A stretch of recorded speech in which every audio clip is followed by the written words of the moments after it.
And the last guideline is for rimming, which is mouth to asshole contact. Use a protective barrier.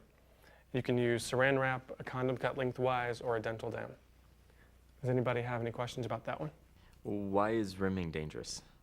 It's not necessarily dangerous for HIV, but it is dangerous for other STDs like parasites and hepatitis.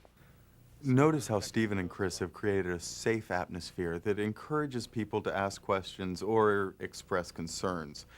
The goal of Section 4 is to give everyone the information they need to have safer sex every time. MGroup facilitators are not expected to be experts on all aspects of AIDS and HIV transmission. If someone asks you a question you don't know the answer to, admit that you don't know it and suggest ways for them to get the information they need. Don't pretend you have the answers for everything.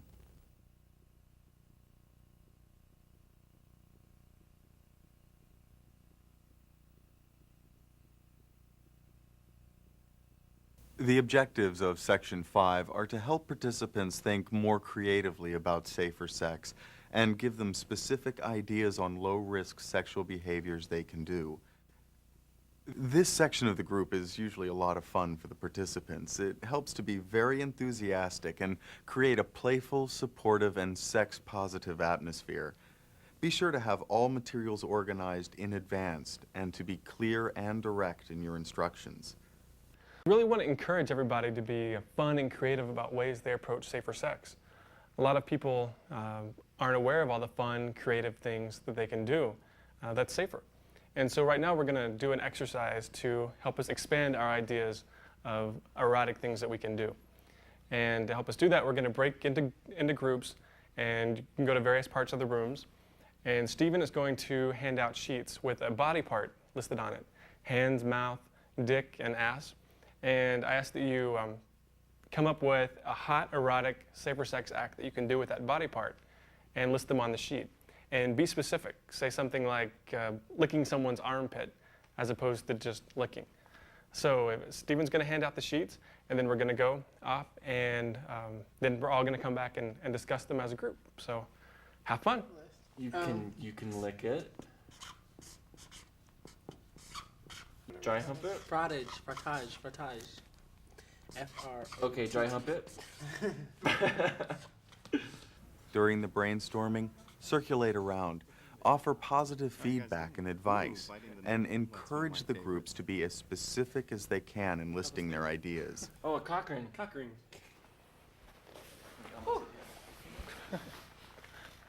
Great job, guys. Now we're going to have the groups report back to us. And we're going to start that off with Joseph, if you would please tell us what the dick group came up with. Blowjob, mutual masturbation, sit on it with condom, of course latex, tuck it, lick it, dry hump it, shave it, but when we shave it we would want to use a glove, and no broken skin. Screw the cantaloupe or other fruits, not vegetables, darlings.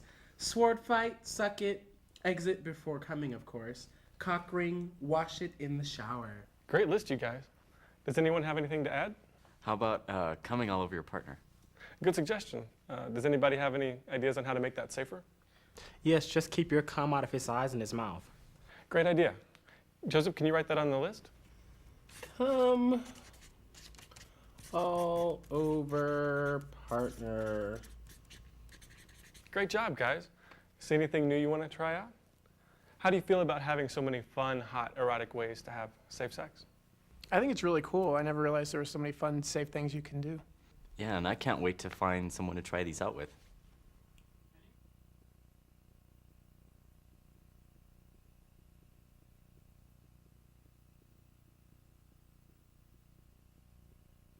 Section 6 is about condoms. The goals are to make sure participants know how to use condoms correctly and to encourage them to experiment with different types of condoms and lubes to find what they like best.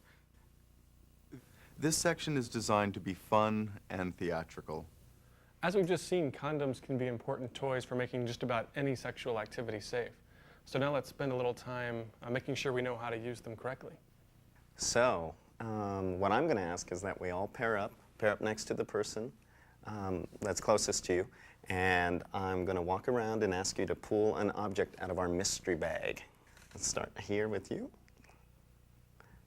There. Ooh, pretty one. And now Rob. Woo. And last but not least. Okay, now if everybody can take, each group can take one condom, and then we'll follow along with Stephen as he explains how we can put the condoms on the dildos. Okay. Each pair's got a condom, and what we're going to do is we're going to open it, but you want to make sure that the package is good, and you also want to make sure that the condom has not expired. So, all together now, if you'll tear the package open with me, being careful not to tear the condom. Notice how Chris and Stephen keep their eyes on the participants to make sure everyone understands the demonstration and is putting on their condoms the right way. And then you pull out before the penis goes soft. Does anyone have any questions? Okay, now we have some gift packages for you, and these have an assortment of condoms and lubes, and we encourage you to go home and take them out, look them over, masturbate with them, and find which ones you like best, and which ones feel best. Does anybody have any questions about anything in their bags? Ooh, mint flavored condoms. Is this used for oral sex? Yes, that's what it's best for. It really works well. You know what also works is honey if you've got another non-lubricated condom. After everyone's had a chance to check out their gift packages and ask questions, collect the dildos and let the participants know that it's time for the break.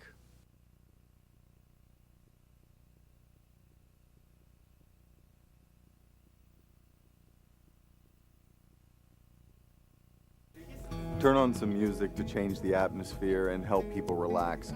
It's important for you to mingle with the guys during the break, especially with participants who don't know other people in the group or seem uncomfortable being there. Make small talk, offer refreshments, and pull people into conversations.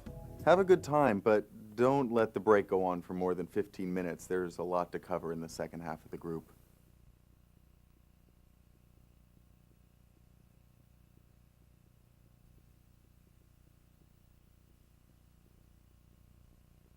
In this section, we focus on safer sex negotiation.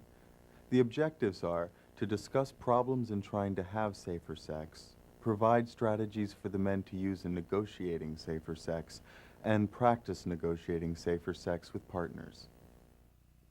Section 7 addresses negotiating safer sex in 3 different situations. Before a first date, with someone you've dated a few times, and with a boyfriend. It's an important section and can be very engaging for the participants, especially if you give them clear directions and help them feel comfortable participating. Now that we've talked about all these ways we can have hot, safe sex, now let's talk about ways we can get guys to do them with us. Here's the scene.